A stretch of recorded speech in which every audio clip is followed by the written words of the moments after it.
ನಮಸ್ಕಾರ. ಕ್ರಾಂತಿಭೂಮಿ world thinkers ನಲ್ಲಿ ಸ್ವಾಗತ. ನಾನು ಪೂಜಾ ಎಸ್ಪಿ.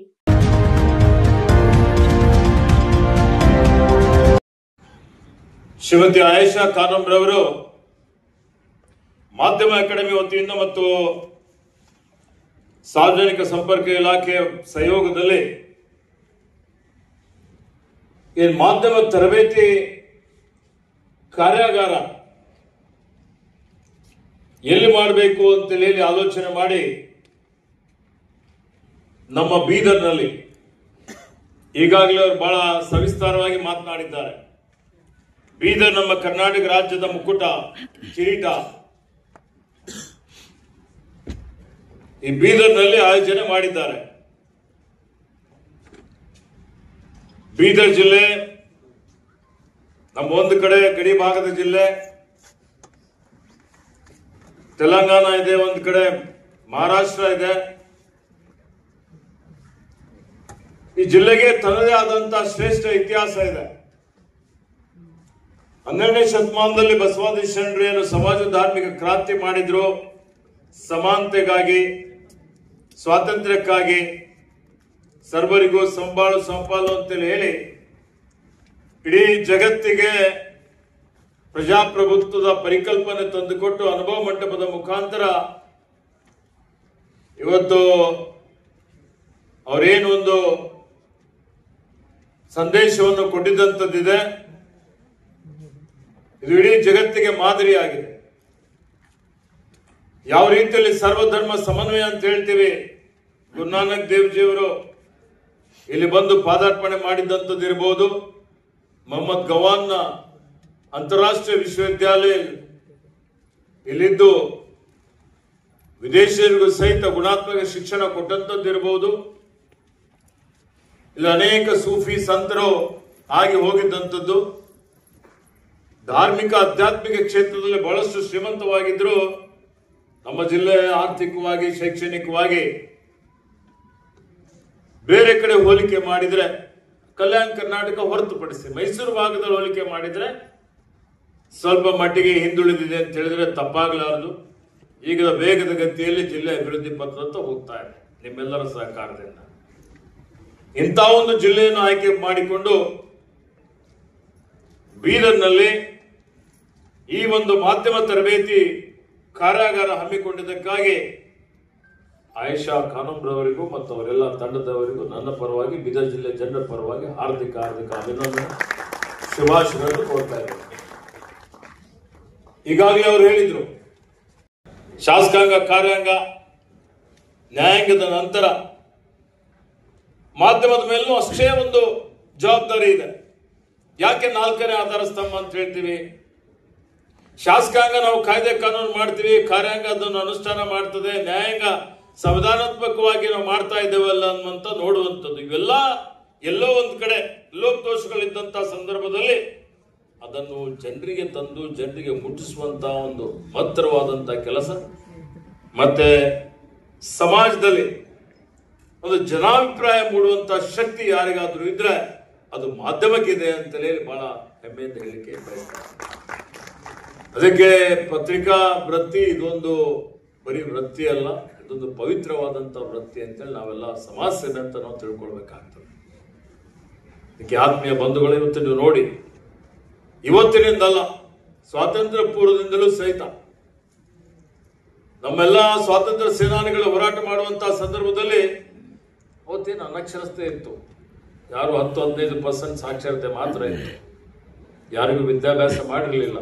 ಅಂತ ಸಮಯದಲ್ಲಿ ಸಹಿತ ಬಾಲ್ ಗಂಗಾಧರ್ ತಿಲಕ್ರವರು, ರಾಷ್ಟ್ರಪಿತ ಮಹಾತ್ಮ ಗಾಂಧೀಜಿಯವರು, ಸಂವಿಧಾನ ಶಿಲ್ಪಿ ಡಾಕ್ಟರ್ ಬಾಬಾ ಸಾಹೇಬ್ ಅಂಬೇಡ್ಕರ್ ಅವರು ಮಾಧ್ಯಮದ ಮುಖಾಂತರ, ಪತ್ರಿಕೆಗಳ ಮುಖಾಂತರ ಸಮಾಜದಲ್ಲಿ ಒಂದು ಪರಿವರ್ತನೆ, ಒಂದು ಬದಲಾವಣೆ ತರಲಿಕ್ಕೆ ಅವರಲ್ಲಿ ರಾಷ್ಟ್ರೀಯತೆ, ದೇಶಭಕ್ತಿ ಕಿಚ್ಚು ಹತ್ತಿಸುವಂತಹ ಒಂದು ಕೆಲಸವನ್ನು ಮಾಡಿದಂಥದ್ದು ನೋಡಿದ್ದೇವೆ. ಸುಮಾರು 245 ವರ್ಷಗಳ ಇತಿಹಾಸ. ಬೆಂಗಾಲ್ ಗೆಜೆಟ್ ಬಂದು 1780ರಲ್ಲಿ ಬಂತು. ಕರ್ನಾಟಕದಲ್ಲಿ 1843ರಲ್ಲಿ ಮಂಗಳೂರು ಸಮಾಚಾರ ಬಂತು. 182 ವರ್ಷಗಳ ಇತಿಹಾಸ. ಸುದೀರ್ಘವಾದಂತಹ ಇತಿಹಾಸದಲ್ಲಿ ಬಹಳಷ್ಟು ಸಾಧನೆ, ಬಹಳಷ್ಟು ಕೊಡುಗೆ ಮಾಧ್ಯಮದವರು ಮಾಡಿದ್ದಾರೆ ಅನ್ನುವಂಥ ಮಾತನ್ನು ನಾನು ಇಲ್ಲಿ ಹೇಳಿಕೆ ಬಯಸ್ತಾ ಇದ್ದೇನೆ.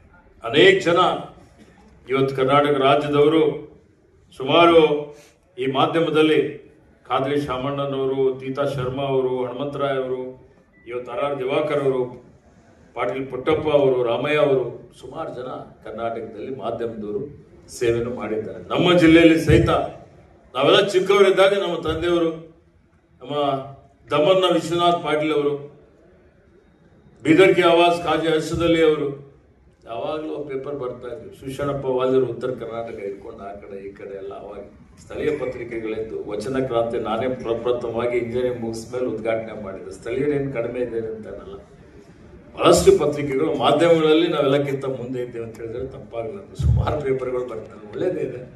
ಎಷ್ಟು ಪೇಪರ್ ಬಂದರೂ ಅಷ್ಟು. ಈ ರೀತಿಯಲ್ಲಿ ಮಾಧ್ಯಮ ಬಹಳಷ್ಟು ಉತ್ತಮವಾದಂಥ pen is mightier than sword ಅಂತ ಹೇಳ್ತಾರೆ. ಲೇಖನಿ ಖಡ್ಗಗಿಂತಲೂ ಹರಿತವಾದಂಥದ್ದು ಅಂತ ಹೇಳಿ. ಆದರೆ ಲೇಖನಿ ನಾವು ಸದ್ಬಳಕೆ ಮಾಡಿಕೊಳ್ಳುವಂಥದ್ದು ಬಹಳ ಅವಶ್ಯಕತೆ ಇದೆ.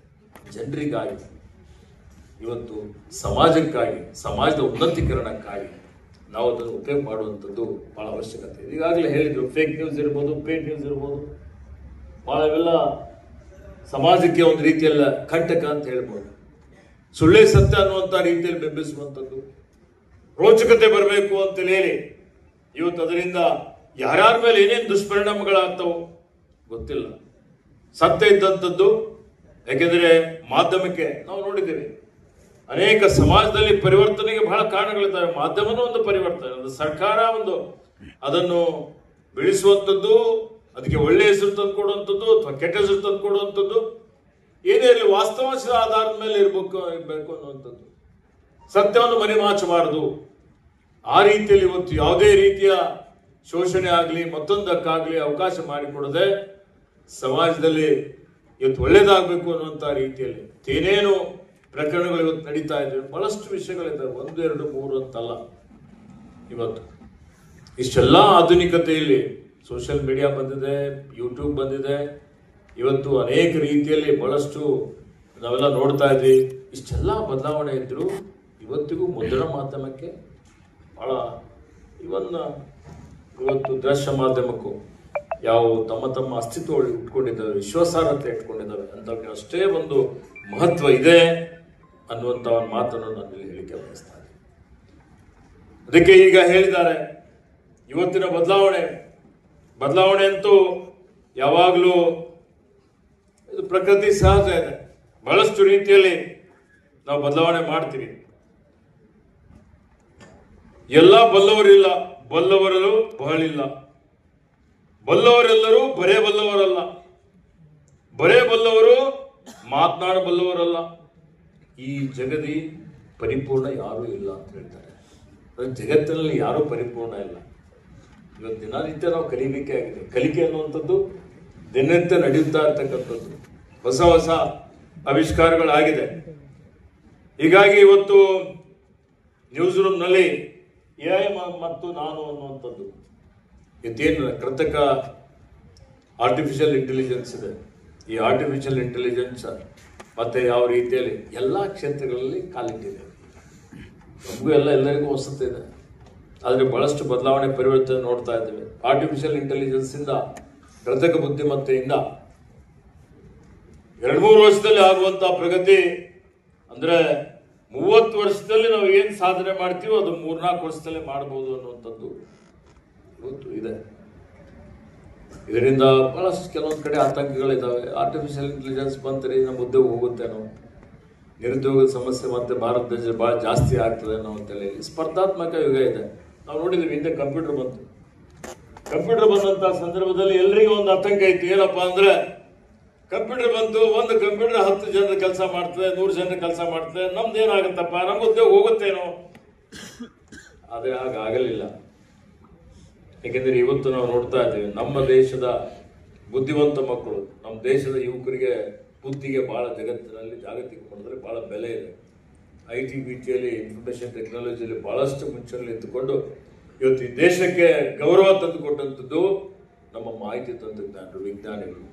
ಆ ರೀತಿಯಲ್ಲಿ ಕಂಪ್ಯೂಟರ್ ಬಂದಾಗೂ ಏನಾಗಲಿಲ್ಲ. ಅದೇ ರೀತಿಯಲ್ಲಿ AI ಬಂದಿದೆ. ಇದರ ಸ್ಪರ್ಧೆಯಲ್ಲೂ ನಮ್ಮವರು ಇನ್ನೂ ಹೆಚ್ಚಿನ ಒಂದು ಬುದ್ಧಿಮತ್ತೆ ಹೊಂದ್ತಾರೆ. ಅದನ್ನು ಈಗ AI ಸಹಿತ ನಿಮ್ಮ ಏನು ವಾರ್ತಾ ವಾಚಕರ ವಾರ್ತಾವಾಚಕರು ಪಾತ್ರ ಅಂತ ಹೇಳಿ ಕೊಟ್ಟಿದ್ದೀವಿ. ಬಹಳ ಅತ್ಯಂತ ಮಹತ್ವದಂತಹ ಪಾತ್ರ ಮಾಧ್ಯಮ ವಹಿಸ್ತಾರೆ. ಅದರಲ್ಲಿ ಪರಿಸರ ಬಗ್ಗೆ ನಾನು ನೋಡಿದ್ದೇನೆ, ನಾನು ಮಂತ್ರಿಯಾಗಿ ನೋಡಿದ್ದೇನೆ. ನಾನು ಬೀದರಿಂದ ಬಂದವನು. ಇವತ್ತು ನನಗೆ ಸರ್ಕಾರ ರಚನೆ ಆಗುವಂಥ ಸಂದರ್ಭದಲ್ಲಿ ನಾನು ತಿಳ್ಕೊಂಡಿದ್ದೆ, ಹಿಂದೆ ಪೌರಾಣಿಕ ಸಚಿವನಾಗಿದ್ದೆ, ನನಗೆ ನಗರಾಭಿವೃದ್ಧಿ ಸಚಿವ ಅಥವಾ ಪೌರಾಣಿಕ ಸಚಿವ ಕೊಡ್ತೇನೆ. ನಾನು ಮೊದಲು ಹೆಸರು ನಗರಾಭಿವೃದ್ಧಿ ಸಚಿವನೇ ಇತ್ತು. ಕೊನೆಗಳಿಗೆಯಲ್ಲಿ ಸ್ವಲ್ಪ ಒಂದೆರಡು ಹೆಸರು ಆ ಕಡೆ ಈ ಕಡೆ ಆಯಿತು, ಆ ಕಡೆ ಈ ಕಡೆ ಆಗಿ ನನಗೆ ಅರಣ್ಯ ಪರಿಸರ ಇಲಾಖೆ ಅಂತ ಬಂತು. ಅದು ಅರಣ್ಯ ಪರಿಸರದಲ್ಲಿ ನಾನೇನು ಮಾಡಬೇಕಪ್ಪ? ಕಲ್ಯಾಣ ಕರ್ನಾಟಕದಲ್ಲಂತೂ ಅರಣ್ಯ ಬಹಳ ಕಡಿಮೆ ಇದೆ, ಅರಣ್ಯ ಕ್ಷೇತ್ರನೇ ಕಡಿಮೆ ಇದೆ. ಇಲ್ಲಿ ಯಾವುದು ವನ್ಯಜೀವಿ ಧಾಮಗಳಿಲ್ಲ, ಬಹಳ ಕಡಿಮೆ. ಇವತ್ತು ಯಾವುದೇ ರೀತಿಯಲ್ಲಿ ನಮ್ದು ನೋಡಿ ಭೂಭಾಗದ 33% ಅರಣ್ಯ ಇರಬೇಕು ಅಂತ ಹೇಳ್ತಾರೆ. ಆ 7 ಜಿಲ್ಲೆಗಳಲ್ಲಿ, ಅದರಲ್ಲಿ ವಿಶೇಷವಾಗಿ 5 ಜಿಲ್ಲೆಗಳಲ್ಲಿ ಏನೊಂದು 2%, 3% ಮಾತ್ರ ಅರಣ್ಯ ಇದೆ. ಬೀದರ್, ಕಲಬುರಗಿ, ರಾಯಚೂರು ಮತ್ತೆ ಯಾದಗಿರಿ, ಕೊಪ್ಪಳ, ಸ್ವಲ್ಪ ಮಟ್ಟಿಗೆ ಬಳ್ಳಾರಿ ಮತ್ತು ನಿಮ್ಮ ವಿಜಯನಗರದಲ್ಲಿ ಜಾಸ್ತಿ ಇದೆ. ಆದರೆ ಇವತ್ತು ಅದಾದ್ಮೇಲೆ ನಾನು ಸಚಿವನಾದ್ಮೇಲೆ ನೋಡಿದೆ, ಬಹಳ ಅರಣ್ಯ ಇಲಾಖೆ ಬಹಳ ಅತ್ಯಂತ ಇವತ್ತು ನೋಡಿದ್ರೆ ಮಹತ್ವದಾದಂತಹ ಇಲಾಖೆ ಅನ್ನುವಂಥದ್ದು. ಯಾಕೆಂದ್ರೆ ಇಡೀ ಜಗತ್ತಿನ ಎದುರುಗಡೆ, ಮನುಕುಲದ ಎದುರುಗಡೆ ಯಾವ್ದಾದ್ರು ಒಂದು ದೊಡ್ಡ ಸವಾಲಿದೆಯಪ್ಪ ಅಂತ ಹೇಳಿದ್ರೆ ಅದು ಕ್ಲೈಮೇಟ್ ಚೇಂಜ್, ಇವತ್ತಿನ ಹವಾಮಾನ ಬದಲಾವಣೆ. ಈ ಹವಾಮಾನ ಬದಲಾವಣೆ ಏನೇನು ಆಗ್ತಾ ಇದೆ ಅದೆಲ್ಲ ನಿಮ್ಮ ಕಣ್ಣೆದುರುಗಡೆ ಇದೆ, ನೀವು ನೋಡ್ತಾ ಇದ್ದೀರಿ. ನಿನ್ನೆ ಮೆಗಾಸ್ಪೋರ್ಟ್ ನೋಡಿದ್ರಿ ಉತ್ತರ ಕನ್ನಡದಲ್ಲಿ, ಹಿಮಾಚಲ ಪ್ರದೇಶದಲ್ಲಿ. ಯಾವ ರೀತಿಯಲ್ಲಿ ಪ್ರಕೃತಿ ಪರಿಸರ ಇವತ್ತು ಇದರ ಮಾಲಿನ್ಯದಿಂದ, ಯಾವ ರೀತಿಯಲ್ಲಿ ಪ್ರಕೃತಿ ವಿಕೋಪದಿಂದ, ಏನೇನು ಮೊನ್ನೆ ಶಿರೂರಿನಲ್ಲಿ ಗುಡುಕುಸಿತ ಆಯಿತು, ವಯನಾಡದಲ್ಲಿ ಸುಮಾರು ಹಳ್ಳಿಗಳೇ ನಾಶ ಆಗಿದ್ದಂಥದ್ದು ನಾವು ನೋಡ್ತಾ ಇದ್ದೀವಿ. ಬರೀ ಇದು ನಮ್ಮ ದೇಶಕ್ಕೆ, ನಮ್ಮ ರಾಜ್ಯಕ್ಕೆ ಮಾತ್ರ ಸೀಮಿತವಾಗಿಲ್ಲ, ವಿಶ್ವದಾದ್ಯಂತ ನಡೀತಾ ಇದೆ. ಅಮೆರಿಕದಲ್ಲಿ ಸಹಿತ ಅನೇಕ ಕಡೆ ಈ ತಾಪಮಾನ ಹೆಚ್ಚಿಗೆ ಆಗಿ ಕಾಡ್ಗಿಚ್ಚು ಬಂದು ಸುಮಾರು ಜನ ಮೃತಪಟ್ಟಿದ್ದು, ಬಿರುಗಾಳಿ ಬಂದು ಸುಮಾರು ಮನೆಗಳು ಕುಚ್ಕೊಂಡು ಹೋಗಿದ್ದು, ಇವೆಲ್ಲ ನಾವು ನೋಡ್ತಾ ಇದ್ದೇವೆ. ನೋಡಿ ಯಾವಾಗ ಬರ ಬೀಳ್ತದೆ, ಯಾವಾಗ ಇವತ್ತು ನಾವಲ್ಲಿ ಅತಿವೃಷ್ಟಿ ಆಗ್ತದೆ. ಒಂದು ತಿಂಗಳಲ್ಲಿ ಬೀಳುವ ಮಳೆ ಒಂದೇ ದಿವಸ 1,000 ಎಷ್ಟು 100 mm, 200 mm, 300 mm ಈ ರೀತಿಯಲ್ಲಿ ಒಂದು ವೇಳೆ ಬಾಂಬೆಯಲ್ಲಿ, ಬೆಂಗಳೂರಿನಲ್ಲಿ ಈ ರೀತಿ ಮಳೆ ಬಂತು ಅಂತ ಹೇಳಿದ್ರೆ ಏನಾಗ್ತದೆ? ಇದು ಜನ ಹತ್ಕೊಂಡು ಹೋಗ್ತಾರೆ, ಕಟ್ಟಡಗಳು ಕೊಚ್ಕೊಂಡು ಹೋಗ್ತವೆ. ಸ್ವಲ್ಪ ಮಳೆ ಬಿಂದರೂ ಎಷ್ಟು ಇವತ್ತು ನಾವೆಲ್ಲ ಕಾಂಕ್ರೀಟ್ ಜಂಗಲ್ ಆಗಿದೆ ಬೆಂಗಳೂರು ಅಂತ ಹೇಳಿದ್ರೆ. ಒಂದಾನೊಂದು ಕಾಲದಲ್ಲಿ ನಾವು ಗಾರ್ಡನ್ ಸಿಟಿ ಅಂತ ಹೇಳ್ತಿದ್ವಿ, ನಿವೃತ್ತರಿಗೆ ಸ್ವರ್ಗ ಸಿಟಿ ಅಂತ ಹೇಳ್ತಿದ್ವಿ. ಈಗ ನರಕ ಆಗುವಂತ ರೀತಿಯಲ್ಲಿ ಬೆಳೆದ್ಬಿಟ್ಟಿದೆ. ಇವತ್ತು ಜಾಸ್ತಿ ಮಳೆ ಬಿತ್ತು, ನಿಮ್ಮ ಮನೆಯಲ್ಲೇ ನೀರು ಇರ್ತದೆ. ಒಂದು ಕಡೆಯಿಂದ ಒಂದು ಕಡೆ ಹೋಗ್ಲಿಕ್ಕೆ ಯಾರಾದರೂ ಇವತ್ತು ರೋಗಿಗಳಿದ್ರೆ ಆಸ್ಪತ್ರೆ ಕಳಿಸ್ಕೊಳ್ಲಿಕ್ಕೆ ಆಗೋದಿಲ್ಲ. 4 ತಾಸು ಬೇಕು ನಿಮಗೆ ಸಂಚಾರ ದಟ್ಟಣೆಯಲ್ಲಿ ಹೋಗ್ಲಿಕ್ಕೆ. ಇವತ್ತು ಈ ರೀತಿಯಲ್ಲಿ ಏನು ಪ್ರಕೃತಿ ವಿಕೋಪದಿಂದ ನೋಡಿ ತಾಪಮಾನ ಹೆಚ್ಚಿಗೆ ಆಗ್ತಾ ಇದೆ. ಸರಾಸರಿ ನೋಡಿದ್ದೇವೆ. ನಾನು ಕಲಬುರಗಿಯಲ್ಲಿ ವಿದ್ಯಾಭ್ಯಾಸ ಮಾಡ್ತಾ ಇದ್ದಾಗ 45-46 ಡಿಗ್ರಿ ಸೆಂಟಿಗ್ರೇಡ್ಗೆ ನಾವು ಹೊಂದಾಣಿಕೆ ಮಾಡ್ಕೊಂಡು ಹೋಗಿದ್ದೀವಿ. ಈಗ ಅದು 47 ಡಿಗ್ರಿವರೆಗೆ ಹೋಗ್ತಾ ಇದೆ. ಹೋದ ವರ್ಷನೇ ನಾವು ನೋಡಿದ್ದೇವೆ ಮಾಧ್ಯಮದಲ್ಲಿ. ದೆಹಲಿಯಲ್ಲಿ ಅನೇಕ ಜನರಿಗೆ ಇವತ್ತಿಗೂ ದೇಶದಲ್ಲಿ ಇನ್ನೂ ಸುಮಾರು ಜನ ಇವತ್ತು ವಸತಿ ರಹಿತರಿದ್ದಾರೆ, ನಿವೇಶನ ರಹಿತರಿದ್ದಾರೆ, ರಸ್ತೆಯಲ್ಲಿ ಇಲ್ಲಿ ವಾಸ ಮಾಡ್ತಾರೆ. ಯಾರಿಗೆ ಆಶ್ರಯ ಇಲ್ಲ ಅಂಥವ್ರು ಬಿಸಿಲಿನ ತಾಪದಿಂದ ಸುಮಾರು ಜನ ಮೃತಪಟ್ಟಿದ್ದು ನಾವು ನೋಡಿದ್ದೇವೆ. ಹಜ್ಗೆ ಹೋಗಿದಂಥ 1000 ಜನ ಮೃತಪಟ್ಟಿದ್ದಾರೆ ಅಂತ ಹೇಳಿ ಕೇಳಿದ್ದೇವೆ. ಈ ರೀತಿಯಲ್ಲಿ ಒಂದು ವೇಳೆ ಇವತ್ತು ತಾಪಮಾನ ಅರ್ಧ ಡಿಗ್ರಿ ಸೆಂಟಿಗ್ರೇಡು ಪ್ರತಿ ವರ್ಷ ಸ್ವಲ್ಪ ಏರಿಕೆ ಹಾಕೊಂತ ಹೋಯ್ತು ಅಂತ ಹೇಳಿದ್ರೆ ಇವತ್ತು ಇಡೀ ಮನುಕುಲ ಉಳಿಲಿಕ್ಕೆ ಸಾಧ್ಯ ಇದೆಯಾ? ಇಲ್ಲ. ಯಾಕೆ ಹೀಗಾಗ್ತಾ ಇದೆ? ಇದು ಆಗುವಂಥದ್ದಕ್ಕೆ ಕಾರಣ ಏನಪ್ಪಾ ಅಂತ ಹೇಳಿದ್ರೆ, ಇವತ್ತು ನಮ್ಮ ಐಷಾರಾಮಿ ಜೀವನ ನಾವು ನಡೆಸಬೇಕು ಅಂತ ನಮ್ಗೆ ಎಲ್ಲ ವಸ್ತುಗಳು ಬೇಕು. ನಮಗೆ ರೆಫ್ರಿಜರೇಟರ್ ಬೇಕು, ಹವಾ ನಿಯಂತ್ರಿತ ಕೊಠಡಿಗಳು ಬೇಕು. ಇದರಿಂದ ಹೊರಸೂಸುವ ಏನೊಂದು ನಮ್ಮಲ್ಲಿ ವಿಷಕಾರಿಕವಾದಂಥ ಒಂದು ತ್ಯಾಜ್ಯ ಏನಿದೆ ಅಲ್ಲ, ಇದರಿಂದ ಏನು ಅನಾಹುತಗಳಾಗ್ತವೆ ಆಲೋಚನೆ ಮಾಡಬೇಕಾಗ್ತದೆ. ವಾಹನಗಳು ಜಾಸ್ತಿ ಆಗಿದೆ, ನಾವೆಲ್ಲ ನೋಡ್ತಾ ಇದ್ದೀವಿ. ಇದೆಲ್ಲ ಜಾಸ್ತಿ ಆಗೋದ್ರಿಂದ ಕಾರ್ಬನ್ ಡೈಆಕ್ಸೈಡ್ ಇವತ್ತು ವಾತಾವರಣದಲ್ಲಿ ಹೋಗ್ಬಿಟ್ರೆ ತಾಪಮಾನ ಸ್ಲೋ ಆಗಿ ಹೆಚ್ಚಿಗೆ ಹಾಕೊಂಡು ಹೋಗ್ತದೆ. ಇವತ್ತು ಇದು ಒಂದು ಕಡೆ, ಇದನ್ನು ಯಾರು ತಗ್ಗಿಸಲಿಕ್ಕೆ ಹೆಂಗೆ ಇದು ಕಡಿಮೆ ಮಾಡ್ಲಿಕ್ಕೆ ಸಾಧ್ಯ ಇದೆ? ಇದು ಕಡಿಮೆ ಮಾಡ್ಲಿಕ್ಕೆ ಯಾರಿಗಾದ್ರೂ ಶಕ್ತಿ ಇದೆ ಅಂತ ಹೇಳಿದ್ರೆ ಅದು ಮರಗಳಿಗೆ, ಗಿಡಗಳಿಗೆ ಮಾತ್ರ ಇದೆ. ಮರಗಳು ಇವತ್ತು ಕಾರ್ಬನ್ ಡೈಆಕ್ಸೈಡ್ ಅನ್ನು ಸೇವನೆ ಮಾಡಿ ಇವತ್ತು ಆಮ್ಲಜನಕವನ್ನು ಕೊಡ್ತವೆ. ಆಮ್ಲಜನಕದ ಬಗ್ಗೆ ನೀವೆಲ್ಲ ನೋಡಿದ್ದೀರಿ 2-3 ವರ್ಷ ಕೆಳಗಡೆ. ಇವತ್ತು ಯಾವ ರೀತಿಯಲ್ಲಿ ಈ ಜಗತ್ತಿಗೆ ತತ್ತರಿಸಿದಂಥದ್ದು ಕೆಲಸ ಅಂದರೆ ಕರೋನಾ ಮಹಾಮಾರಿ ಬಂದಂತಹ ಸಂದರ್ಭದಲ್ಲಿ ಎಲ್ಲಕ್ಕಿಂತ ಹೆಚ್ಚಿನ ಜನ ಏನಾದರೂ ಸಾವಿಗೀಡಾಗಿದ್ದಾರೆ ಅಂತ ಹೇಳಿದ್ರೆ ಆಮ್ಲಜನಕ ಕೊರತೆಯಿಂದ. ಹೀಗಾಗಿ ಇದು ಪ್ರಾಣವಾಯು, ಈ ಪ್ರಾಣವಾಯು ಹೆಚ್ಚಿಗೆ ಮಾಡುವಂಥದ್ದು.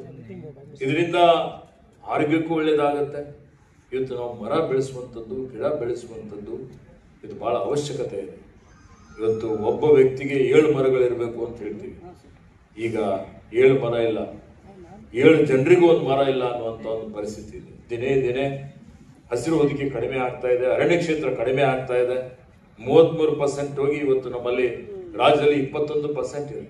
ಶ್ರೀಮಂತವಾದಂಥ ಒಂದು ನಮ್ಮ ರಾಜ್ಯದಲ್ಲಿ ಅರಣ್ಯ ಪ್ರದೇಶ ಇದೆ. ನಾವೆಲ್ಲ ಅದೃಷ್ಟವಂತರು ಅಂತ ಹೇಳ್ಬೋದು. ಪಶ್ಚಿಮ ಘಟ್ಟ ಏನಿದೆ ಅಲ್ಲ, ಈ ಪಶ್ಚಿಮ ಘಟ್ಟ ಇಡೀ ಜಗತ್ತಿನಲ್ಲಿ 8th ಹಾಟ್ಸ್ಪಾಟ್ ಅಂತ ಹೇಳ್ತೀವಿ.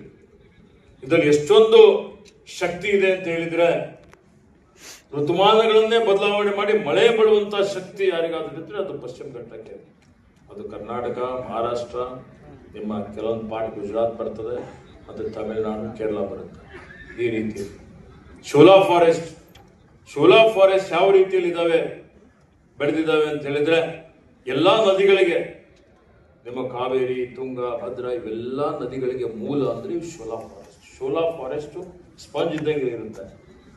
ಈ ಶೋಲಾ ಫಾರೆಸ್ಟ್ ಅಲ್ಲಿ ಮಳೆ ಬಿತ್ತು ಅಂದ್ರೆ ಆ ಮಳೆ ನೀರು ಹಿಂಗಿಕೊಂಡು ಸ್ಲೋ ಆಗಿ ನೀರು ಬಿಡುತ್ತದೆ. ನಾವೇಂಗೆ ಈ ಬಾಯಿ ಹೊಡೆದ್ರೆ ಜರ್ಪಿ ಬರುತ್ತಲ್ಲ, ಆ ಜರ್ಪಿ ಬರಂಗೆ ನೀರುಗಳು ಬರ್ತವೆ. ನೀರು ಬಂದಾಗ ಇವತ್ತು ಪೆರೆನಿಯಲ್ ಅಂದ್ರೆ ಯಾವಾಗಲೂ ಎಲ್ಲ ಋತುಗಳಲ್ಲೂ ಆ ಒಂದು ನದಿಗಳಲ್ಲಿ ನೀರು ಬರ್ತದೆ. ಹೀಗಾಗಿ ಇಂಥ ಪಶ್ಚಿಮ ಘಟ್ಟದ ಸಂರಕ್ಷಣೆ ಮಾಡಬೇಕಲ್ಲ. ಇವತ್ತು ನಾವು ಒಂದು ವೇಳೆ ಈ ಪರಿಸರ ಪ್ರಕೃತಿ ಸಂರಕ್ಷಣೆ ಮಾಡದೇ ಇದ್ದರೆ ಮುಂದಿನ ಪೀಳಿಗೆ ನಮಗೆ ಯಾರಿಗೂ ಕ್ಷಮೆ ಮಾಡೋದಿಲ್ಲ. ಹೋಗ್ತಾ ಇದ್ದೀವಿ 1000 ಫೀಟ್ ಕೆಳಗಡೆ ಎಲ್ಲ ಕಲುಷಿತ ನೀರು ಬರುತ್ತೆ, ತ್ಯಾಜ್ಯ ನೀರು ಬರ್ತದೆ, ನೈಟ್ರೇಟ್ ಇರುತ್ತೆ. ಇದು ಒಳ್ಳೇದು ಅಲ್ಲ. ಯಾಕೆ ನಾವು ಎಕ್ಸ್ಪ್ಲೈಟ್ ಮಾಡ್ತಾ ಇದ್ದೀವಿ ಪರಿಸರದ ಮೇಲೆ. ಹಿಂದೆ ನಮ್ಮ ಪೂರ್ವಿಕರೆಲ್ಲರೂ ಏನ್ ಮಾಡ್ತಾ ಇದ್ರಪ್ಪ ಅಂತ ಹೇಳಿದ್ರೆ ಮಿತವಾಗಿ ನೈಸರ್ಗಿಕ ಸಂಪತ್ತು ಬಳಸ್ತಾ ಇದ್ರು. ಈಗ ನಾವು ಬಹಳ ಅವಶ್ಯಕತೆಗಿಂತಲೂ ಮೀರಿ ಇವತ್ತು ನಾವು ನೈಸರ್ಗಿಕ ಸಂಪತ್ತು ಬಳಸ್ತಾ ಇದ್ದೇವೆ. ಹೀಗಾಗಿ ಇವತ್ತು ನಾವೆಲ್ಲರೂ ಮಾಧ್ಯಮದ ಮುಖಾಂತರ ಪರಿಸರ ಬಗ್ಗೆ, ಪ್ರಕೃತಿ ಬಗ್ಗೆ, ಗಿಡ ಮರ ಬೆಳೆಸುವುದರ ಬಗ್ಗೆ, ಸಂರಕ್ಷಣೆ ಮಾಡೋದ್ರ ಬಗ್ಗೆ ಬಹಳಷ್ಟು ನಾವೆಲ್ಲ ಜಾಗೃತಿ ಮಾಡ್ತಾ ಇದ್ದೀವಿ. ಇವತ್ತು ಮೈಸೂರಲ್ಲಿ ಮರ ಕಡಿತಲೇ ಆಯಿತು. ಬಹಳಷ್ಟು ಮಾಧ್ಯಮಗಳಲ್ಲಿ ಬಂದ ಮೇಲೆ ನಾನು ಬಹಳ ಕಡೆ ಒಂದು ಸೂಚನೆ ಕೊಟ್ಟು, ಆದೇಶ ಕೊಟ್ಟು, ಈ ಮರಗಳು 50ಗಿಂತಲೂ ಜಾಸ್ತಿ ಮರ ಕಡಿಯುವಂಥ ಪ್ರಸಂಗ ಯಾವುದಾದ್ರೂ ಅಭಿವೃದ್ಧಿಪರ ಕೆಲಸಗಾರಕ್ಕೆ ಬೇಕು ಅಂತ ಹೇಳಿದ್ರೆ ಸರ್ಕಾರದ ಪರವಾನಗಿ ತೆಗೆದುಕೊಳ್ಳಬೇಕು ಅನ್ನುವಂಥ ಒಂದು ಕಾಯ್ದೆಯಲ್ಲಿ, ಕಾನೂನಲ್ಲಿ ನಾವು ಬದಲಾವಣೆ ಮಾಡಬೇಕು. ಅದರಿಂದ ಬಹಳಷ್ಟು ಕಡೆ ಈಗ ಬೆಂಗಳೂರಿನಲ್ಲಿ ಕ್ಯಾಂಟೋನ್ಮೆಂಟ್ನಲ್ಲಿ ಮರಗಳಿದ್ದಾವೆ. ಖಾಸಗಿ ಇದ್ರದ್ದು ಬಯೋಡೈವರ್ಸಿಟಿ, ಜೀವ ವೈವಿಧ್ಯಮಯ ತಾಣ ಅಂತ ಹೇಳಿ ಘೋಷಣೆ ಮಾಡಬೇಕು ಅನ್ನುವಂಥದ್ದು ಪ್ರಸ್ತಾವನೆ ಇದೆ. ಸೊ ಈ ರೀತಿಯಲ್ಲಿ ನಾವು ರಸ್ತೆ ಬದಿ ಸಸ್ಯಗಳು ನೆಡ್ತೀವಿ, ಮನೆ ಮುಂದೆ ಸಸ್ಯ ನೆಡ್ತೀವಿ. ಬಹಳಷ್ಟು ಜನ ಎಲ್ಲರೂ ಸಸ್ಯ ನೆಡಬೇಕು, ಹಸಿರು ಇರಬೇಕು ಅಂತ ಹೇಳ್ತಾರೆ. ಆದರೆ ನನ್ನ ಮನೆ ವಿನ್ಯಾಸ ಹಾಳಾಗ್ತದೆ, ಬ್ಯೂಟಿ ಹಾಳಾಗ್ತದೆ ಅಂತೇಳಿ ತಪ್ಪಲುಗಳು ಬೀಳ್ತವೆ ಮೇಲೆ ಅಂತೇಳಿ ಗಿಡಗಳು ಕಡಿಯೋದು ಮಟ್ಟದನ್ನು ನೋಡ್ತಾ ಇದ್ವಿ. ಅದಕ್ಕೆ ಮರಗಳು, ಗಿಡಗಳು, ಕಾಡಿದ್ರೆ ನಾಡು ಅನ್ನುವಂಥ ರೀತಿಯಲ್ಲಿ, ಹಸಿರೇ ಉಸಿರು ಅನ್ನುವಂಥ ರೀತಿಯಲ್ಲಿ ಬರೀ ಇದು ಘೋಷಣೆ ಆಗಬಾರ್ದು, ಅನುಷ್ಠಾನ ತರುವಂಥ ರೀತಿಯಲ್ಲಿ ನಾವು ಕೆಲಸ ಮಾಡಿದರೆ ಪರಿಸರ ಪ್ರಕೃತಿ ಉಳಿತದೆ. ಅದಕ್ಕಾಗಿ ನಾನು ಮಂತ್ರಿ ಆದಮೇಲೆ ಈ 2 ವರ್ಷದಲ್ಲಿ ಬೀದರ್ನಲ್ಲಿ ಸುಮಾರು 35 ಲಕ್ಷ, ಅದಕ್ಕೆ ನಾನು ಲೆಕ್ಕನೂ ಇಕ್ಬೇಕು ಅಂತ ನಮ್ಮ ಅಧಿಕಾರಿಗಳು ಹೇಳಿದ್ದೇನೆ. ಸುಮ್ಮನೆ ನಾವು ಘೋಷಣೆ ಮಾಡಿದ್ರೆ ಅಷ್ಟಲ್ಲ, ಭಾಳ ಜನ ಕೇಳ್ತಾರೆ. ಮುಖ್ಯಮಂತ್ರಿ ನನಗೆ ಕೇಳಿದ್ವಿ, ಹೇಳ್ತೀಯಪ್ಪ 3 ಕೋಟಿ 5 ಕೋಟಿ ಸಸ್ಯ ನೆಟ್ಟಿದೆ ಅಂತ, ಎಲ್ಲೆಲ್ಲಿದ್ದಾವೆ ತೋರಿಸು ಅಂತ ಹೇಳಿದ್ರು. ನಾನಂತೆ ವೆಬ್ಸೈಟ್ ಮೇಲೆ ಹಾಕ್ಸಿದ್ದೀನಿ. ಈ ಮುಂದೆಂದು ಜಿಯೋ ಟ್ಯಾಗ್ ಮಾಡಿಸ್ತಾ ಇದ್ದೀನಿ. ಎಷ್ಟು ಸರ್ವೈವ್ ಆಗ್ತವೆ, ಎಷ್ಟು ಬದುಕು ಉಳಿಯೋದಿಲ್ಲ ಅದನ್ನು ಲೆಕ್ಕ ಕೊಡ್ತೀನಿ. ಸುಮ್ಮನೆ ಅರಣ್ಯ ಇಲಾಖೆ ಬಗ್ಗೆ ಸಸಿ ನೆಟ್ಟರು ಎಲ್ಲಿ ತಪ್ಪು, ಎಲ್ಲಿ ಏನಾದರೂ ಲೋಪದೋಷಗಳಾದರೆ ಒಪ್ಕೊಳ್ಳಬೇಕು. ಇಲ್ಲಾಂದರೆ ಈಗ ವಾಸ್ತವಾಂಶದ ಆಧಾರದ ಮೇಲೆ ಮಾಡಬೇಕು ಅನ್ನುವಂಥ ಒಂದು ಸೂಚನೆಯನ್ನು ನಾನು ಕೊಟ್ಟಿದ್ದೇನೆ.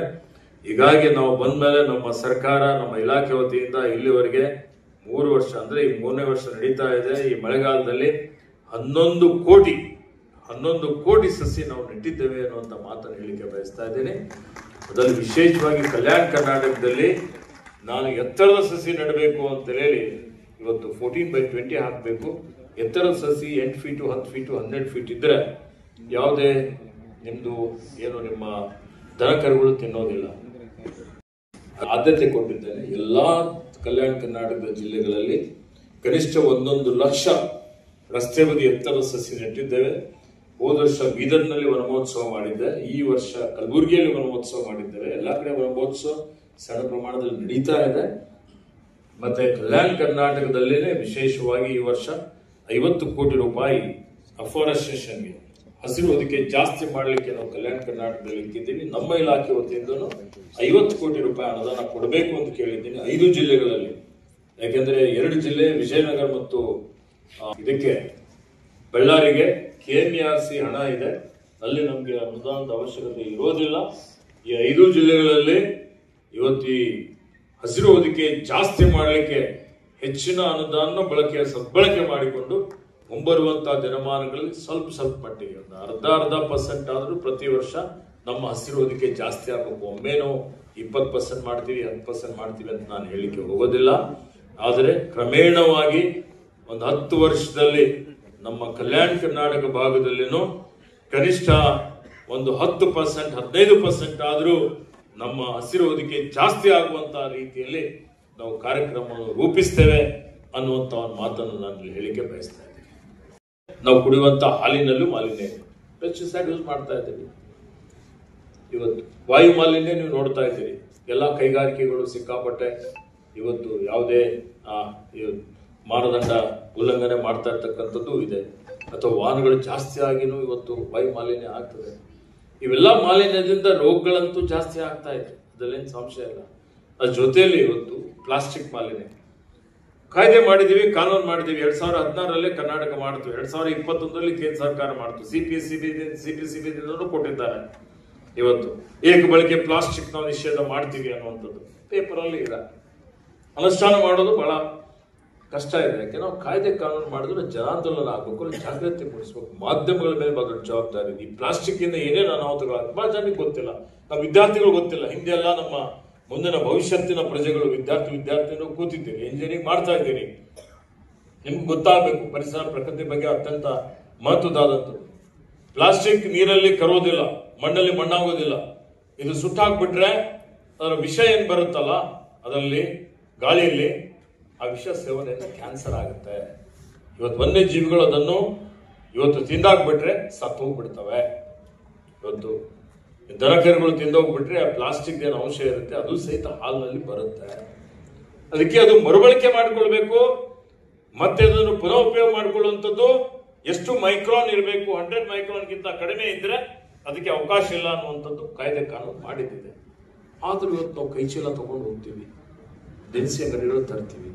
ಅದೇ ಬಟ್ಟೆ ಕೈಚೀಲ ತಗೊಂಡು ಹೋದ್ರೆ ಬಟ್ಟೆ ಕೈಚೀಲ ತೆಗೆದುಕೊಂಡು ಹೋಗ್ಬೇಕು, ಪ್ಲಾಸ್ಟಿಕ್ ಮುಕ್ತ ಮಾಡಬೇಕು ಅನ್ನೋದು. ಈಗ ನಾವು ಹೋಗಿ ಬೀದರಲ್ಲಿ ನಾನು ಹೇಳಿದೆ ನಮ್ಮ ಜಿಲ್ಲಾಧಿಕಾರಿ ಅವರಿಗೆ, ನಮ್ಮ ಅಧಿಕಾರಿಗಳಿಗೆ ಒಂದ್ಸಲ ಒಂದು ಬೀದರ್ ರೌಂಡ್ ಹಾಕೋಣ, ಒಂದು ಸಿಟಿ ಟ್ರಿಪ್ ಮಾಡಿ. ಎಲ್ಲಂದ್ರೆ ಅಲ್ಲಿ ಬೀದರ್ ಅಷ್ಟೇ ಇಲ್ಲ, ಇಡೀ ಗ್ರಾಮೀಣ ಭಾಗದಲ್ಲಿ ಅವ್ರಿಗೆ ಹೇಳ್ದೆ ನಾನು, ಆ ರಸ್ತೆ ಅಕ್ಕಪಕ್ಕದಲ್ಲಿ ನೋಡಿದ್ರೆ ಬರೀ ಪ್ಲಾಸ್ಟಿಕ್ ತ್ಯಾಜ್ಯ.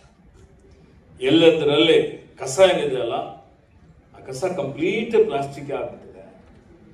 ಹೀಗಾಗಿ ಈ ಪ್ಲಾಸ್ಟಿಕ್ ತ್ಯಾಜ್ಯದಿಂದ ಆಗುವಂತ ಅನಾಹುತಗಳ ಬಗ್ಗೆ ಮಾಧ್ಯಮದಲ್ಲಿ ನೀವು ಒಳ್ಳೆ ರೀತಿಯಿಂದ ಒಂದು ಸಣ್ಣ ಎಪಿಸೋಡ್ಸ್ ಮಾಡಿ ಇದರಿಂದ ಏನು ಅನಾಹುತಗಳಾಗ್ತವೆ ಅನ್ನುವಂಥದ್ದು ಜನರ ಗಮನಕ್ಕೆ ತಂದರೆ ಇವತ್ತು ಕ್ರಮೇಣವಾಗಿ ಒಂದೇ ಸಲ ಯಾವುದೂ ಆಗೋದಿಲ್ಲ, ಕಾಲಕ್ರಮೇಣ ಇವತ್ತು ಹಂತದಲ್ಲಿ ನಾವು ಏಕ ಬಳಕೆ ಪ್ಲಾಸ್ಟಿಕ್ ಮುಕ್ತ ಜಿಲ್ಲೆ ಮುಕ್ತ ರಾಜ್ಯ ಮಾಡುವಂಥದ್ದಕ್ಕೆ ಸಹಕಾರಿ ಆಗ್ತದೆ ಅನ್ನುವಂಥ ಮಾತನ್ನು ಹೇಳಿಕೆ ಬಯಸ್ತಾ ಇದ್ದೀನಿ. ಅದರಲ್ಲಿ ಬಹಳಷ್ಟು ಕೆಮಿಕಲ್ಸ್ಗಳಿರ್ತವೆ. ಆ ರಾಸಾಯನಿಕಗಳು ಉಪಯೋಗ ಮಾಡೋದ್ರಿಂದ ಇವತ್ತು POP ಏನಾಗುತ್ತೆ, ನೀರಲ್ಲಿ ಮುಳುಗಿಸ್ಬಿಡ್ತೀವಿ. ನೀರಲ್ಲಿ ಮುಳುಗಿಸಿದ್ರೆ ಅವೇನು ರಾಸಾಯನಿಕಗಳು ಎಲ್ಲ ವಿಷಕಾರಿಕ ಇರ್ತವೆ. ವಿಷಕಾರಿಕ ಇರುವಂಥದ್ದು ಅದೇ ಕುಡಿಯೋ ನೀರಿನಲ್ಲಿ ಹೋದರೆ ಮನುಷ್ಯನಿಗೆ ರೋಗ ಬರ್ತದೆ. ಕಲುಷಿತ ನೀರು ಕುಡಿದು ಸಾವಾಗಿರುವಂಥದ್ದು ನೋಡ್ತಾ ಇದ್ದೇವೆ ಬಹಳ ಕಡೆ. ಕರ್ನಾಟಕ ರಾಜ್ಯದಲ್ಲಿ ಸಹಿತ ಆಗಿದೆ, ರಾಯಚೂರಲ್ಲಾಗಿದೆ, ನಿಮ್ಮ ಚಿತ್ರದುರ್ಗದಲ್ಲಾಗಿದೆ, ಸುಮಾರು ಕಡೆ ಆಗಿದೆ. ಹೀಗಾಗಿ ಇವತ್ತು ನಾವು ಮಣ್ಣಿನ ಗಣಪತಿ, ಪರಿಸರ ಸ್ನೇಹಿ ಗಣಪತಿ ಉಪಯೋಗ ಮಾಡಬೇಕು ಅನ್ನೋಂಥದ್ದು ಬಹಳ ಸಲ ಎಲ್ಲ ಮುಖ್ಯ ಕಾರ್ಯದರ್ಶಿ ಹಿಡ್ಕೊಂಡು ಮುಖ್ಯಮಂತ್ರಿಗಳು ಹಿಡ್ಕೊಂಡು ನಾನು ಅನೇಕ ಸಭೆಗಳು ಮಾಡಿದ್ದೇನೆ, ಪ್ರಗತಿ ಪರಿಶೀಲನೆ ಸಭೆ ಮಾಡಿದ್ದೇನೆ. ಬೀದರ್ನಲ್ಲಿ ಸೇರಿಕೊಂಡು ಇಡೀ ರಾಜ್ಯದಲ್ಲಿ ಸುಮಾರು 7,000 ಎಕರೆ ಒತ್ತುವರಿ ಆಗಿದ್ದಂಥ ಅರಣ್ಯ ಭೂಮಿ ಒತ್ತುವರಿ ತೆರವು ಮಾಡಿದೆ. ಬಡವರಿಗೆ ಯಾವುದೇ ರೀತಿಯ ತೊಂದರೆ ಆಗದ ರೀತಿಯಲ್ಲಿ ಅನೇಕ ರೀತಿಯ ನಿಯಮಗಳನ್ನು ಮತ್ತೊಂದು ಅದೆಲ್ಲವನ್ನು ಅನುಷ್ಠಾನಕ್ಕೆ ತರುವಂತಹ ಒಂದು ಕೆಲಸವನ್ನು ನಮ್ಮ ಇಲಾಖೆ, ನಮ್ಮ ಸರ್ಕಾರ ಮಾಡ್ತಾ ಇದೆ. ನಾವು ಮಾಡ್ತಾ ಇರ್ತಕ್ಕಂಥದ್ದಕ್ಕೆ ನಿಮ್ಮೆಲ್ಲರ ಒಂದು ಸಹಕಾರನೂ ಬೇಕು. ಇದು ಒಂದು 10 ತಿಂಗಳ ಒಳಗಾಗಿ ಕಾಮಗಾರಿ ಈಗಾಗಲೇ ಟೆಂಡರ್ ಆಗಿದೆ. ಮೊನ್ನೆ ಮುಖ್ಯಮಂತ್ರಿಗಳ ಕಡೆದ ಚಾಲನೆ ಕೊಟ್ಟಿದ್ದೇವೆ, ಅದನ್ನು ಮುಗಿಸ್ತೇವೆ ಅನ್ನುವಂಥ ಮಾತನ್ನು ಹೇಳಲಿಕ್ಕೆ ಬಯಸ್ತಾ ಇದ್ದೇನೆ.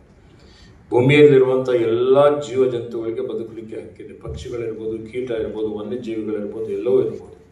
ಆ ರೀತಿಯಲ್ಲಿ ಒಂದು ವೇವೇರಿ ಪಾರ್ಕ್ ಮಾಡಬೇಕು, ಒಂದು 15 ಕೋಟಿ ರೂಪಾಯಿ ವೆಚ್ಚದಲ್ಲಿ ಅಂತ ಯೋಜನೆ ಹಾಕೊಂಡಿರ್ತೇವೆ. ಆ ವೇವೇರಿ ಪಾರ್ಕ್ನು ಬೀದರ್ನಲ್ಲಿ ಬರುವ 15 ದಿವಸ ಒಂದು ತಿಂಗಳಲ್ಲಿ ಟೆಂಡರ್ ಮಾಡಿ ಅದನ್ನು ಪ್ರಾರಂಭ ಮಾಡುವಂಥ ಕೆಲಸವನ್ನು ಬೀದರ್ನಲ್ಲಿ ಮಾಡ್ತಾ ಇದ್ದೇವೆ. ಅದೇ ರೀತಿಯಲ್ಲಿ ಇವತ್ತು ಇಲ್ಲಿ ಒಂದು ನಮ್ಮಲ್ಲಿ ಪಕ್ಷಿಧಾಮ ಜೊತೆಯಲ್ಲಿ ಕೃಷ್ಣಮೃಗ ಸಂರಕ್ಷಿತ ಪ್ರದೇಶ ಅಂತ ಘೋಷಣೆ ಮಾಡಿದ್ದಾರೆ. ಅದಕ್ಕೆ ಸ್ವಲ್ಪ ಕಂದಾಯ ಇಲಾಖೆ ವತಿಯಿಂದ ಒಂದು ಪ್ರಸ್ತಾವನೆ ಹೋಗಿದೆ. ಅದು ಬಂತು ಅಂದ್ರೆ ಅದನ್ನು ಜಾರಿಗೆ ತರುವಂಥ ಕೆಲಸ ಮಾಡ್ತೇವೆ. ಕಲಬುರಗಿ ಚಿಂಚೋಳಿಯಲ್ಲಿ ಒಂದು ಎಕೋ ಟೂರಿಸಂ ಪ್ರಾಜೆಕ್ಟ್ ಮಾಡಬೇಕು ಅನ್ನುವಂಥ ಒಂದು ಯೋಜನೆಯನ್ನು ಹಾಕಿಕೊಂಡಿದ್ದೇವೆ.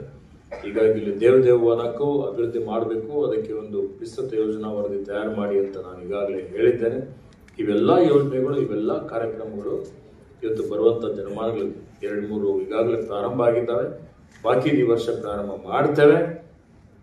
ಬೀದರ್ನಲ್ಲಿ ಒಂದು ಆಕರ್ಷಣೆ ಕೇಂದ್ರ ಮಾಡುವಂಥ ರೀತಿ, ಪ್ರವಾಸಿಗರಿಗೆ ಬರಬೇಕು, ಬಂದು ಎಂಥ ಪ್ರಕೃತಿ ಇದೆ, ಎಂಥ ಪರಿಸರ ಇದೆ ಅನ್ನುವಂಥ ರೀತಿಯಲ್ಲಿ ಅವರು ಬೀದರ್ಗೆ ಬಂದು ಇಲ್ಲಿ ನಾವು ವಾಸ್ತವ್ಯ ಮಾಡಬೇಕು ಅನ್ನುವಂಥ ರೀತಿಯಲ್ಲಿ ಇರಬೇಕು ಅಂತ ಹೇಳಿದರೆ ಬರೀ ಯಾರೋ ಒಬ್ಬರು ಮಾಡ್ತಾರೆ, ಜಿಲ್ಲಾಡಳಿತ ಮಾಡ್ತದೆ, ಮತದಾರ ಮಾಡ್ತಾರೆ ಅಂತಲ್ಲ.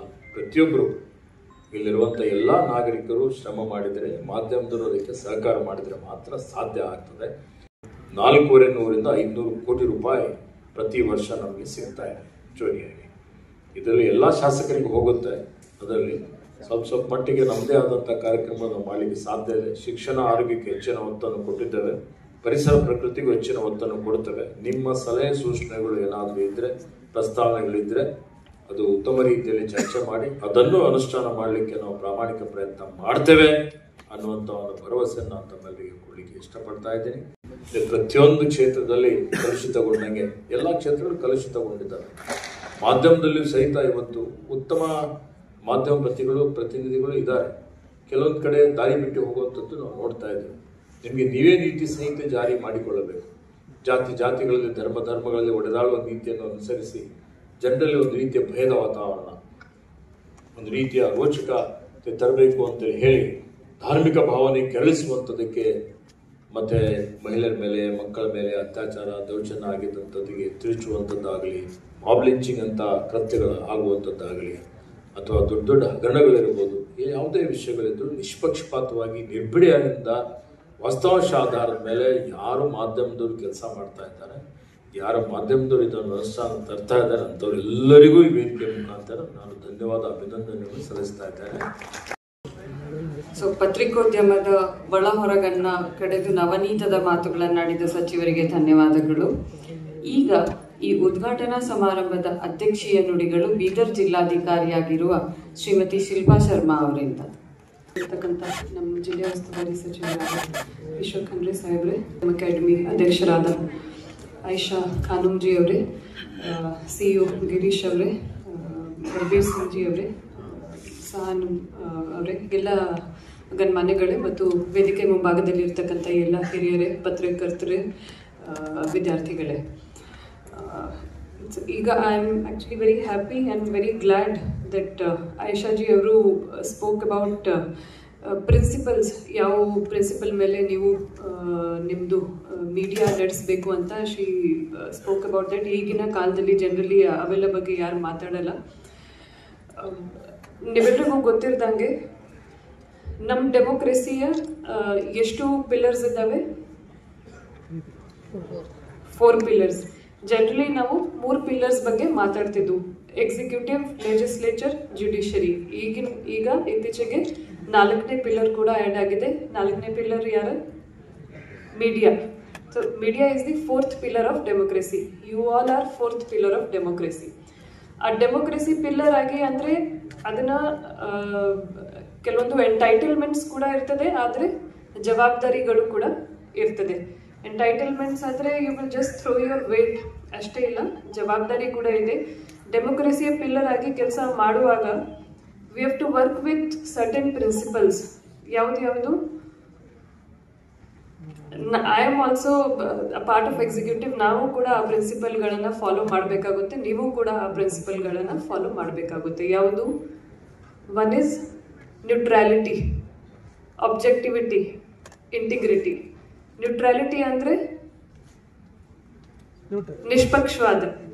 ಸೊ ಕೆಲವೊಂದು ನಾವು ಏನು ನೋಡ್ತೀವಿ, ಗ್ರೂಪಿಸಮ್ ಅಂದರೆ ಒಂದು ಪರ್ಟಿಕ್ಯುಲರ್ ಗ್ರೂಪ್ ಸಲುವಾಗಿ ನ್ಯೂಸ್ ಮಾಡ್ತಾರೆ. ಅಥವಾ ಆಸ್ ಎಕ್ಸಿಕ್ಯೂಟಿವ್ ಆಲ್ಸೋ ಕೆಲವೊಂದು ಅಧಿಕಾರಿಗಳು ಆಗಲಿ ಬೇರೆ ಇದು ಆಗಲಿ ಒಂದು ಪರ್ಟಿಕ್ಯುಲರ್ ಗ್ರೂಪ್ ಸಲುವಾಗಿ ಕೆಲಸ ಮಾಡ್ತಾರೆ. That is not correct. Individual benefits ಸಲುವಾಗಿ, ಒಂದು ಪರ್ಸನಲ್ ಬೆನಿಫಿಟ್ ಸಲುವಾಗಿ ನಾವು ಕೆಲಸ ಮಾಡಿದರೆ ನಾವು ಕರೆಕ್ಟಾಗಿ ಸುದ್ದಿ ಕೊಡೋಕ್ಕೆ ಆಗಲ್ಲ. ಸೊ ನಿಷ್ಪಕ್ಷವಾಗಿ ನಾವು ಕೆಲಸ ಮಾಡಬೇಕಾಗುತ್ತೆ. ಆಬ್ಜೆಕ್ಟಿವಿಟಿ ಅಂದರೆ ಒಂದು ಉದ್ದೇಶ ನಮ್ಮಲ್ಲಿ ಇರಬೇಕು. ಉದ್ದೇಶ ಏನಂದರೆ ಕರೆಕ್ಟಾಗಿ ನ್ಯೂಸ್, ಫ್ಯಾಕ್ಚುಯಲ್ ನ್ಯೂಸ್ ನಾವು ಕೊಡಬೇಕು. ಕೆಲವೊಂದು ಬರೀ ಫೇಕ್ ನ್ಯೂಸ್ ಕೂಡ ನಮ್ಮ ಗಮನಕ್ಕೆ ಬರುತ್ತೆ. ಆ ಥರದ್ದು ಡೆಫಿನೆಟ್ಲಿ ವಿ ಶುಡ್ ಅವಾಯ್ಡ್. ನಿಮ್ಮದು ಇನ್ನೊಂದು ಆಬ್ಜೆಕ್ಟಿವ್ ಇದೆ, ಒಪಿನಿಯನ್ ಬಿಲ್ಡಿಂಗ್. ಜನರಲಿ ಅಂದರೆ ಒಂದು ಸೋಷಲ್ ಕಾಸ್ ಇರಲಿ, ಒಂದು ಸೋಷಲ್ ಸಬ್ಜೆಕ್ಟ್ ಇರಲಿ, ಎಲ್ಲ ಜನರಲ್ಲಿ ಒಪಿನಿಯನ್ ಅದರ ಬಗ್ಗೆ ಇರಲಿಕ್ಕೆ ಸಾಧ್ಯ ಇಲ್ಲ. Because we have our limited capacity. ನೀವು ಆ ಸೋಷಲ್ ಕಾಸ್ ಬಗ್ಗೆ ಒಪಿನಿಯನ್ ಬಿಲ್ಡಪ್ ಮಾಡ್ತೀರಿ, ಆ ಬಿಲ್ಡಪ್ ಮಾಡೋದು ಕೂಡ ನಿಮ್ಮ ಜವಾಬ್ದಾರಿ. ಆದರೆ ಆ opinion again should be neutral, ನಿಷ್ಪಕ್ಷವಾದ ಇರಬೇಕು ಮತ್ತು ಕರೆಕ್ಟ್ ಇನ್ಫಾರ್ಮೇಷನ್ ಜೊತೆಲಿ ಇರಬೇಕು. ಸಬ್ಜೆಕ್ಟ್ ಮ್ಯಾಟರ್ ಬಗ್ಗೆ ಮಾತಾಡುವಾಗ ನಾವು ನ್ಯೂಸ್ ಪೇಪರ್ ಖರೀದಿ ಮಾಡ್ತೀವಿ ಅಲ್ವಾ? ನಾವು ನ್ಯೂಸ್ ಪೇಪರ್ ಖರೀದಿ ಮಾಡುವಾಗ ನಮ್ಮ ಗಮನದಲ್ಲಿ ಏನಿರ್ತದೆ, ಯಾವ ಥರದ್ದು ನ್ಯೂಸ್ ನಾವು ಓದಬೇಕು. One is starting from top, international relations, national, ಆಮೇಲೆ ಸ್ಟೇಟ್, ಆಮೇಲೆ ರೀಜನಲ್, ಅಥವಾ ರೀಜನಲ್, ಸ್ಟೇಟ್, ನ್ಯಾಷನಲ್, ಇಂಟರ್ನ್ಯಾಷನಲ್. ಈಗ ಇಟ್ ಡಿಪೆಂಡ್ಸ್ ಆನ್ ಮೀ. ನನಗೆ ಅಂದರೆ ಸ್ಟೇಟ್ ಸುದ್ದಿ ಜಾಸ್ತಿ ಬೇಕಿದ್ರೆ ನಾವು ಸ್ಟೇಟ್ ನ್ಯೂಸ್ ಪೇಪರ್ ಯಾವುದೋ ಒಂದು ಖರೀದಿ ಮಾಡ್ತೀವಿ. ಆದರೆ ಆ ಸ್ಟೇಟ್ ಸುದ್ದಿ ಜೊತೆಯಲ್ಲಿ ನಮಗೆ ಅದರಲ್ಲಿ ಕೆಲವೊಂದು percentage, 5% may be international relations ಕೂಡ ಇರಲೇಬೇಕು. ಆದರೆ ಅದು ಆಗಿಲ್ಲ ಅಂದರೆ my opinion will be limited. ನಾವು ಬರೀ ಒಂದೇ ನ್ಯೂಸ್ ಓದ್ತಾ ಇದ್ದೀವಿ ಅಂದರೆ I am just stuck with that. So ನೀವು ಸ್ಟೇಟ್ ನ್ಯೂಸ್ ಎಡಿಟರ್ ಇದ್ದರೆ ಕೂಡ ಕೆಲವೊಂದು ಮಟ್ಟದ್ದು ನಿಮ್ಮದು ರೀಜನಲ್ ಕೂಡ ಅದರಲ್ಲಿ ಬರಬೇಕು, ಸ್ಟೇಟ್ ಮ್ಯಾಕ್ಸಿಮಮ್ ನಿಮ್ಮದು ಇರಬೇಕು, ನ್ಯಾಷನಲ್ ಹಂತದಲ್ಲಿ ಏನು ನಡೀತಾ ಇದೆ ಅದನ್ನು 10%, 20% ಇರಲೇಬೇಕಾಗುತ್ತೆ. ಆ್ಯಂಡ್ ಇಂಟರ್ನ್ಯಾಷನಲ್ ರಿಲೇಷನ್ಸ್ ಕೂಡ 5% ನೀವು ಇಡಬೇಕಾಗುತ್ತೆ. ಇತ್ತೀಚೆಗೆ ನಮ್ಮದು ನ್ಯೂಸ್ನಲ್ಲಿ ಏನು ಬರ್ತಾ ಇದೆ, mainly what are we reading, ಒಂದು ನಿಸಾರ್ ಬಂದಿತ್ತು. ನಿಸಾರ್ ಯಾರ್ಯಾರಿಗೂ ಗೊತ್ತಿದೆ NISAR? NASA ISRO synthetic aperture radar, NISAR. It is very important also. ನೀವು ಸ್ಟೇಟ್ಗೆ ಅದು ಅವಶ್ಯಕತೆ ಇಲ್ಲ ಅಥವಾ ರೀಜನಲ್ಗೆ ಅವಶ್ಯಕತೆ ಇಲ್ಲ, ಅದು ಹೇಳಕ್ಕೆ ಆಗಲ್ಲ. ಏಕೆಂದರೆ this is very special in a sense that ಇದಕ್ಕಿಂತ ಮುಂಚೆ ನಾವು ಜಿಯೋ ಸಿಂಕ್ರೋನಸ್ ಸ್ಯಾಟಲೈಟ್ಸ್ ಏನು ಮಾಡ್ತಿದ್ದು ಅದು ಒಂದೇ, ಅದು ಅರ್ಥ ಜೊತೆಯಲ್ಲಿ ರೊಟೇಟ್ ಆಗುತ್ತೆ, ಒಂದೇ ಏರಿಯಾ ಸ್ಟಡಿ ಮಾಡುತ್ತೆ. ಪೋಲಾರ್ ಸ್ಯಾಟಲೈಟ್ ಅಂದರೆ ನಾರ್ತ್ ಆ್ಯಂಡ್ ಸೌತ್ ಪೋಲ್ಸ್ ಜಲ್ಲಿ ಇದು ರೊಟೇಟ್ ಆಗ್ತಾ ಇರುತ್ತೆ, ವೆದರ್ ಕೂಡ ಮಾನಿಟರ್ ಮಾಡುತ್ತೆ. NISAR is a sun synchronous satellite, synthetic aperture radar, ಆದರೆ it is studying about weather also. So ಅದ್ರ ಬಗ್ಗೆ ಕೂಡ ನೀವು ಹೇಳಬೇಕು. ಯಾಕಂದರೆ whenever I am reading your newspaper ನನಗೆ ಅವೆಲ್ಲ ಮಾಹಿತಿ ಸಿಗಬೇಕು. ಮತ್ತು ಯಾವುದು newspaper you have to be ahead of public services ಎಸ್ಪೈರೆಂಟ್ಸ್. KPSC ಎಸ್ಪೈರೆಂಟ್ಸ್ ಆಗಲಿ, UPSC ಎಸ್ಪೈರೆಂಟ್ಸ್ ಆಗಲಿ ಜಾಸ್ತಿ ಏನು ಓದ್ತಾರೆ? ನ್ಯೂಸ್ ಪೇಪರ್ ತಾನೆ. ನ್ಯೂಸ್ ಅವರಿಗೂ ಸಿಗಬೇಕು, ಕರೆಂಟ್ಲಿ ಏನು ನಡೀತಾ ಇದೆ. ಪೊಲಿಟಿಕಲ್ ಆಲ್ಸೋ ನೀವು ಮಾಡಲೇಬೇಕು, ಬೇರೆದವ್ರೂ ಮಾಡಲೇಬೇಕು. ಇವರು ಜೈಲ್ಗೆ ಹೋದರು, ಹೈ ಪ್ರೊಫೈಲ್ ಕೇಸ್, ಅಲ್ಲಿ ಏನು ತಿಂತಾ ಇದ್ದಾರೆ ಅಂತ ಅದನ್ನು ಆಯಿತು ಮಾಡಬೇಕು. ಆದರೂ ಅದ್ರ ಜೊತೆಯಲ್ಲಿ these important news also you have to make. Bilateral trade ಆಗಲಿ, international trade, I will not speak much. But ನಮ್ಮ ಸ್ಟೇಟ್ ಸಂಬಂಧಪಟ್ಟಂಥ for example delimitation exercise central government ಮಾಡಬಹುದು. ಇದುವರೆಗೂ ಓಕೆ, ವಿ ಡೋಂಟ್ ನೋ ಏನು ಆಧಾರ ಮೇಲೆ ಮಾಡ್ತಾರೆ. How many of you are having any opinion on delimitation ಬಗ್ಗೆ ನಿಮ್ಮದು ಏನಾದರೂ ಒಪಿನಿಯನ್ ಇದೆ ಅಂತ? ಆ ಒಪಿನಿಯನ್ ಬಿಲ್ಡಿಂಗ್ ನೀವು ಮಾಡಬೇಕಾಗುತ್ತೆ. Because it will effect south Indian States. ನಮ್ಮ ಸ್ಟೇಟ್ ಕೂಡ ಎಫೆಕ್ಟ್ ಆಗ್ಬೋದು. ಇದರ್ ವೇಸ್ ಯಾವುದು ರೀತಿಯಲ್ಲಿ ಮಾಡ್ತಾರೆ ಅಂತ ಆ ಒಪಿನಿಯನ್ ಬಿಲ್ಡಿಂಗ್ ಮಾಡೋದು ಕೂಡ ನಿಮ್ಮ ಜವಾಬ್ದಾರಿ ಇದೆ. ಭಕ್ತರ ದೈವ ಹವಮಲ್ಲಿನಾಥರು, ಭಾರತ ಮಾತಾ ಸೇವಾ ಸಮಿತಿಯ ರಾಷ್ಟ್ರಾಧ್ಯಕ್ಷರು, ಭಾರತ ದೇಶದ ಇಲ್ಲಿಗೆ ಮುಕ್ತಾಯವಾಗುತ್ತದೆ. ನಾಳೆ ಮತ್ತೆ ಭೇಟಿಯಾಗೋಣ ಇನ್ನಷ್ಟು ಹೊಸ ವಿಷಯಗಳೊಂದಿಗೆ. ನಾಳೆ ಪೂಜಾ ವಂದನೆಗಳು.